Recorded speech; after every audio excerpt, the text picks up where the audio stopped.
আর আজকে তোমার দাদাভাই বাজার থেকে দেখো অনেক কিছু নিয়ে এসেছি। ঝিটালি নিয়ে এসেছি, তো যেটা ঝিনুক থেকে বেরোয়। তো এই ঝিটালি খেতে জানো তো খুব ভালো লাগে আমাদের। আর এই যে মার্কেট থেকে যে মাছটা নিয়ে এসেছি, তো মাছের পেটি ডিমের থোড়টা ছিল। আর আমাদের বাজার থেকে সবসময় মাছটা কেটেই নিয়ে আসা হয়। আর আমাদের ওই বাড়িতে পুকুর আছে, তো পুকুরে না জাল দিয়েছিল, সেই জালে এই মাছ পড়েছিল, যে ছোট মাছ। তো অনেক চিংড়ি আছে, পুঁটি মাছ আছে, মোরলা মাছ আছে, চারাপোনা আছে, তো মা মাছগুলো কেটেই পাঠিয়েছে।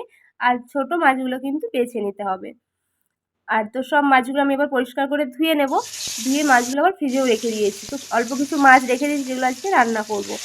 তো এই যে নুন হলুদ মাখিয়ে এখানে মাছগুলোকে ভেজে নিচ্ছি। আর এদিকে প্রিয়মের জন্য ডালটা প্রেসারে আগে সেদ্ধই করে নিয়েছিলাম। আর এখানে এবার পেঁয়াজ কুচি দিয়ে একটু সাজলে নিচ্ছি। মাছের ডিম খেতে আমার তো বিরাট মজা লাগে। তো মাছের ডিমের মধ্যে আবার অল্প কিছু পেঁয়াজও দিয়েছি।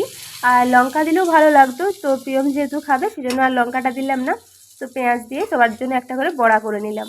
আর এই ডিমের বড়াগুলো খেতে গরম গরম ভাতে যা লাগে না।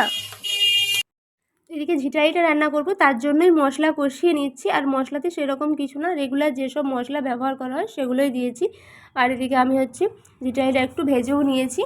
আর তারপর এটা ভালো করে কষিয়ে তো ওইদিকে বসিয়ে দেব। আর এইদিকে মাছের ঝোলটা বসাবো। আর অনেকটাই দেরি হয়ে যাচ্ছে আর ভালোও লাগছে না।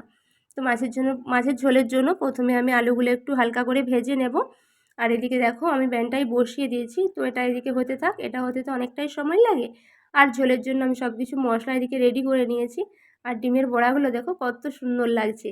আর প্রিয়মের জন্য আমি অল্প কিছু চিংড়ি মাছ ভেজেছি, কারণ ও না চিংড়ি খেতে খুব ভালোবাসে।